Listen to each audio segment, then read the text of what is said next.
Order పరిస్థితులు, పాలనా వైఫల్యాలు, మోసాలు, అబద్ధాల మధ్య కొనసాగుతూ ఉన్న చంద్రబాబు గారి పాలన. వీటి అన్నిటి నేపథ్యంలో మొన్న జూన్ 4వ తారీఖున వెన్నుపోటు దినం పేరిట ఒక పిలుపు ఇవ్వడం జరిగింది. రాష్ట్ర వ్యాప్తంగా కూడా ఆ పిలుపు మేరకు ప్రజలతో పాటు వైఎస్ఆర్సీపీకి సంబంధించిన నాయకులు, కార్యకర్తలు అందరూ కూడా ప్రతి నియోజకవర్గంలోనూ పాలు పంచుకుంటూ ఆ కార్యక్రమానికి హాజరు కావడం జరిగింది. ఆ కార్యక్రమం ఎంత బాగా జరిగింది, జనంలో ఏ రకమైన స్పందన వచ్చింది అన్నది మీ అందరికీ కూడా తెలిసి ఉంది. సంవత్సరం తిరిగే నాటికల్లా ఒక రాష్ట్ర ప్రభుత్వం ఇంత తీవ్రమైన వ్యతిరేకత ప్రజల్లో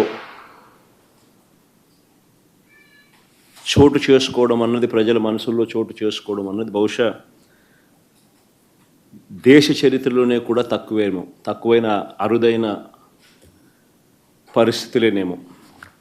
అంత తీవ్రమైన వ్యతిరేకత చంద్రబాబు నాయుడు గారి ప్రభుత్వం మీద కనిపించిన పరిస్థితులు. ఇలాంటి నేపథ్యంలో చంద్రబాబు నాయుడు గారు తాను చేస్తా ఉన్న డైవర్షన్ పాలిటిక్స్ నుంచే కాకుండా చంద్రబాబు నాయుడు గారి ప్రతి మాటలోనూ కూడా అసహనం కూడా కనిపిస్తూ ఉంది. అందుకే నియంతగా తాను మారి అణిచివేత అన్న పదానికి నిజంగా ఒక నిర్వచనంగా చంద్రబాబు నాయుడు గారు ఈరోజు తయారయ్యారు. నిన్న నా ప్రోగ్రాం కూడా పల్నాడు ఏరియాలో నా ప్రోగ్రాం కూడా నిజంగా ఒక కర్ఫ్యూ పరిస్థితుల మధ్య ప్రోగ్రాం జరిగింది. ఆశ్చర్యం కలిగించే విషయం, అసలు ప్రజలను లేదా మా పార్టీ కార్యకర్తలను పరామర్శించడం అన్నది ఒక ప్రతిపక్ష నాయకుడు చేస్తే తప్ప అని అడుగుతా ఉన్నా.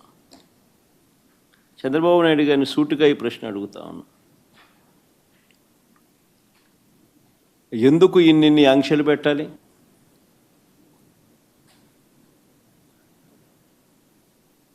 ఎందుకు పోలీసులను ఎక్కడ పడితే అక్కడ పెట్టి ప్రోగ్రాంకి ఎవరు రాకూడదు అని చెప్పి ఆదేశాలు జారీ చేసి, ఎందుకు వచ్చిన వాళ్ళందరి మీద కూడా ఎక్కడికక్కడ కట్టడి చేసే కార్యక్రమం ఎందుకు చేయాల్సి వచ్చింది? చంద్రబాబు గారు నోట్లో నుంచి ఇటువంటి మాటలు వచ్చినాయి కాబట్టే ఎన్ని అడ్డంకులు క్రియేట్ చేసినా ప్రజల్లోనూ కార్యకర్తల్లోనూ ఒక విప్లవం వచ్చింది. నిన్న ప్రోగ్రాం ఎలా జరిగింది అన్నదానికి నేను చెప్పాల్సిన పనుల బహుశా నాకన్నా కూడా మీ అందరికీ కూడా ఎక్కువ అవగాహన ఉంటుంది. కానీ ఒక ప్రతిపక్ష నాయకుడు ప్రజలను కలవడానికి వెళ్ళినప్పుడు కానీ, లేదా పార్టీ నాయకులను పరామర్శించడానికి వెళ్ళినప్పుడు కానీ ఎందుకు ఇలాంటి ఆంక్షలు విధించాలని అడుగుతా ఉన్నా. మొన్న పొగాకు రైతులకు సంబంధించి పొదిలి వెళ్తే నిజంగా అక్కడ కూడా ఆశ్చర్యం కలిగించే విషయం, పొగాకు రైతులు కష్టాలు పడతా ఉన్నారు. పండించిన పంటకు గిట్టుబాటు ధర రావడం లేదు. అలాంటి నేపథ్యంలో 2 ఆత్మహత్యలు జరిగాయి పరుచూరు, కొండేపిలో. ఇలాంటి పరిస్థితుల మధ్య అక్కడ జరుగుతూ ఉన్న పరిస్థితుల మధ్య రైతులకు సంఘీభావంగా ప్రతిపక్ష నాయకుడు అక్కడికి వెళ్తే ఆ కార్యక్రమంలో రైతులు ప్రజలు పెద్ద ఎత్తున పాల్గొంటే దాదాపుగా 40,000 పైచిలుకు మంది ఆ కార్యక్రమంలో పాల్గొంటూ ఆ ప్రోగ్రాం జరుగుతూ ఉన్నప్పుడు 40 మందే ఎంచినా కూడా అంతకన్నా ఎక్కువ మంది కూడా కనపడరు. 40 మందితో నువ్వు 40,000 మంది జరిగే ప్రోగ్రాం మీద రాళ్ళు వేయాలని ప్రయత్నం చేస్తావు. ఆశ్చర్యం కలిగించే విషయం అది. ఏం జరుగుతూ ఉంది? రైతుల సమస్యలు హైలైట్ కాకూడదా? రైతుల సమస్యల తరపున ఎవరు రైతుల తరపున మాట్లాడకూడదా? రైతులకు సంఘీభావంగా ఎవరు వెళ్ళకూడదా? రైతుల సమస్యలు అనేటివి ఎవరు పట్టించుకోకూడదా? 40,000 మంది ప్రజలు రైతులు పాల్గొన్న కార్యక్రమంలో 40 మంది చేత నువ్వు డిస్టర్బ్ చేయాలని ప్రయత్నం చేస్తావు. ప్రయత్నం చేసి ఇంకా రైతులు ప్రజలు సమన్వయం పాటించారు కాబట్టి 40,000 మంది 40 మంది మీద పడలా. ఒకవేళ పడుంటే పరిస్థితులు ఏ మాదిరిగా ఉండేదో నేను చెప్పాల్సిన అవసరం లేదు. ఎవరైనా ఊహించుకోగలుగుతారు. 40 మంది చేత గొడవ నువ్వు చేయిస్తావు, ఉల్టా రైతుల మీద నువ్వు కేసులు మళ్ళా పెడతావు.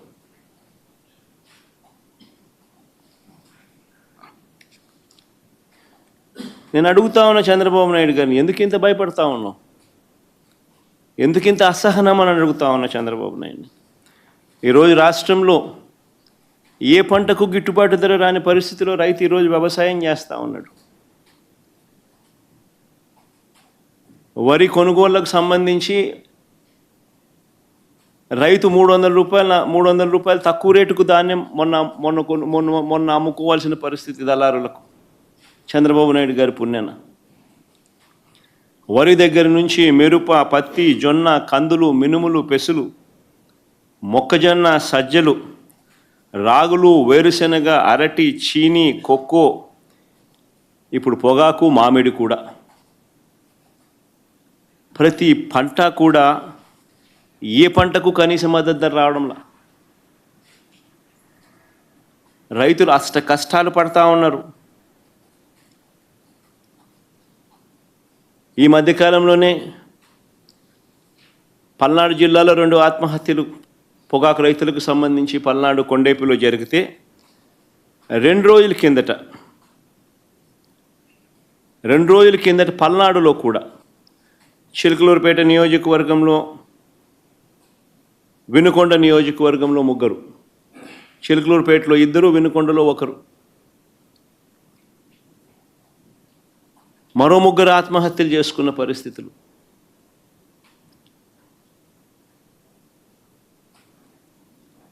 ప్రకాశం జిల్లాలో మన కళ్ళ ఎదుటే ఒక 2 ఆత్మహత్యలు జరిగితే మరో 3 ఆత్మహత్యలు కళ్ళ ఎదుటే కనిపిస్తూ ఉన్నాయి. అయినా కూడా ఈ ప్రభుత్వం పట్టించుకునే పరిస్థితి లేదు. అయినా కూడా రైతులకు తోడుగా నిలబడే కార్యక్రమం అంతకన్నా జరగడం లేదు. ప్రజల సమస్యల పట్ల ఎవరైనా కూడా గొంతు విప్పితే చాలు చంద్రబాబు నాయుడు గారు నోట్లో నుంచి వచ్చే మాటలు ఏ స్థాయిలో ఉన్నాయనంటే భూస్థాపితం చేస్తాడట. ఆశ్చర్యం కలిగించే విషయాలు. 76 ఏళ్ల వయసు ఆయన, 76 ఏళ్ల వయసులో ఉన్న ఆయన ఒక ముఖ్యమంత్రి స్థానంలో కూర్చొని ఉన్న వ్యక్తి ఒక టీవీ ఇంటర్వ్యూలో మాట్లాడుతూ ప్రతిపక్షాన్ని భూస్థాపితం చేస్తాడంట. ప్రతిపక్ష నాయకుడు పేరెత్తి ఆయన ప్రతిపక్ష నాయకుడిని భూస్థాపితం చేస్తారంట. ఆ ఎల్లో మీడియాకి సంబంధించిన ఓనర్, ఆ టీవీ ఓనర్ ఒకడు అడుగుతాడు, ఎప్పుడు భూస్థాపితం చేస్తామని. ఈయన అదిగో మొదలు పెట్టేశాను, చేస్తూ ఉన్నాను, త్వరలోనే చేసేస్తాను ఈయన అంటాడు. ఆశ్చర్యం. 76 ఏళ్ళ ముసలాయనైనా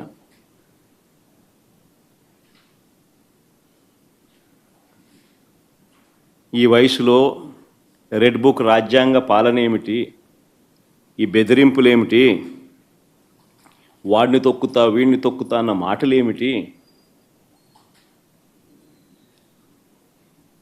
ప్రజలు ఏదో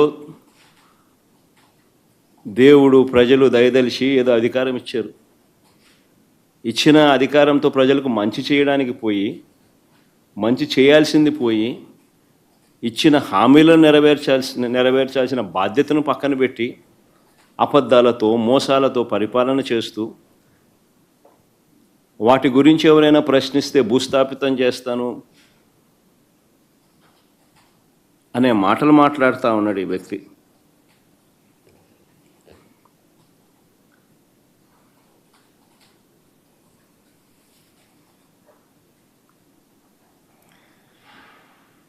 ఈ చంద్రబాబు నాయుడు గారి పాలనలో అసహనం అనేది ఏ స్థాయిలోకి పోయింది అని అంటే, ఏడాది కాలంలో ఈ ప్రభుత్వంలో ఏ ప్రభుత్వము కూడా గతంలో ఎప్పుడు చూడని విధంగా వ్యతిరేకతను చంద్రబాబు నాయుడు గారు ఈరోజు చూస్తూ ఉన్నారు. ఇందులో దీని నుంచి డైవర్ట్ చేసేందుకు, ప్రజల సమస్యలు ఎవరైనా గొంతెత్తి విప్పితే ఆ గొంతును నలిపేందుకు ఏడాది కాలంగా మా పార్టీ నాయకులపై చంద్రబాబు నాయుడు గారు పెడతా ఉన్న తప్పుడు కేసులు నిజంగా చూస్తే ఆశ్చర్యం కలిగిస్తాయి. ఎవరు గలం విప్పినా కూడా గలం విప్పకూడదు అనే ఉద్దేశంతో, విప్పనివ్వకూడదు అనే ఉద్దేశంతో తప్పుడు కేసులు పెడతా ఉన్నారు, టాపిక్లు డైవర్ట్ చేస్తూ ఉన్నారు. ఈ తప్పుడు కేసుల సాంప్రదాయాన్ని మరింతగా కొనసాగిస్తూ మొన్న కరెక్ట్గా